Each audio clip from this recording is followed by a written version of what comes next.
ایک عابد، اللہ کا ایک مقرب بندہ ایک پہاڑ میں عبادت کرتا تھا، اور اس کے کھانے کا اہتمام اللہ عز و جل نے ایک انار کے درخت کے ذریعے کیا۔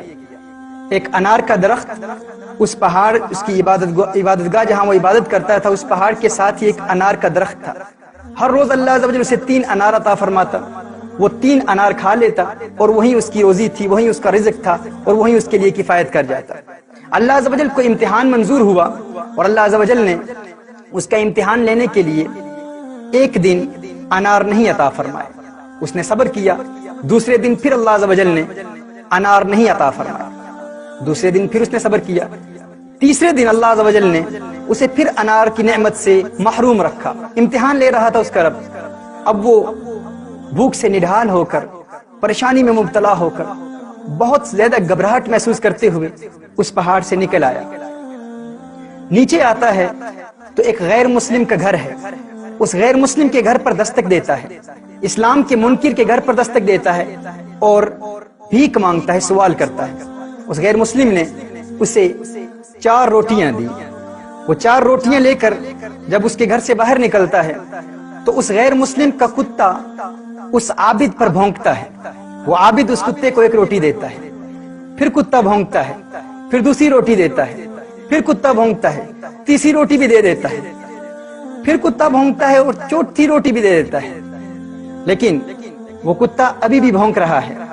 ناظرین کرام، اس عابد نے اس کتے کو دیکھ کر کہا، تو کیسا لالچی کتا ہے، تجھے شرم نہیں آتی کہ میں تیرے مالک کے دروازے پر بھیک مانگنے کے لیے آیا تھا، تیرے مالک کے دروازے پر میں نے دستک دی، تیرے مالک نے مجھے بھیک دی، 4 روٹیاں دی، 4 روٹیاں تو کھا گیا اور ابھی بھی بھونک رہا ہے۔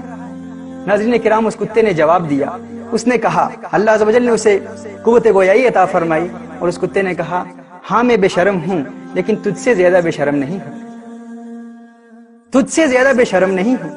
وہ اس لیے کیونکہ وہ رب جو تجھے بغیر کسی مشقت کے، بغیر کسی محنت کے، تیرا مالک، تیرا کریم مولا جو تجھے بغیر کسی محنت و مشقت کے مدتوں سے کھلا رہا ہے، 3 روز تجھے تیرے رب نے انار نہیں دیے تو تو اپنے رب کے دشمن کے دروازے پر بھیک مانگنے کے لیے آ گیا ہے۔ میں تو بے شرم ہوں، لیکن تجھ سے بڑا بے شرم نہیں ہوں۔ اللہ اکبر۔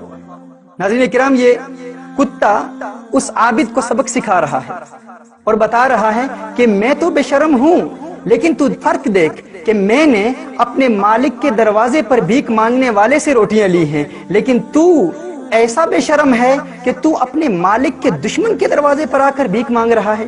تیرا رب تجھے مدتوں سے کھلا رہا ہے، لیکن پھر بھی تو اس کے دشمن کے دروازے پر دستک دے رہا ہے۔ ناظرین کرام، یہ وہ سائنز ہیں، سگنلز ہیں، جن کے ذریعے اللہ عز و جل اپنے بندوں کو واپس اپنے راستے پر لاتا ہے۔ اگر ان کے قدم لڑکھڑا جائیں، اگر وہ بہک جائیں راستے سے، حقیقت کے راستے سے دور بھی ہو جائیں، تو اللہ عز و جل اپنے مقرب بندوں کو ان سگنلز کے ذریعے، ان سائنس کے ذریعے واپس اپنے راستے پر لاتا ہے۔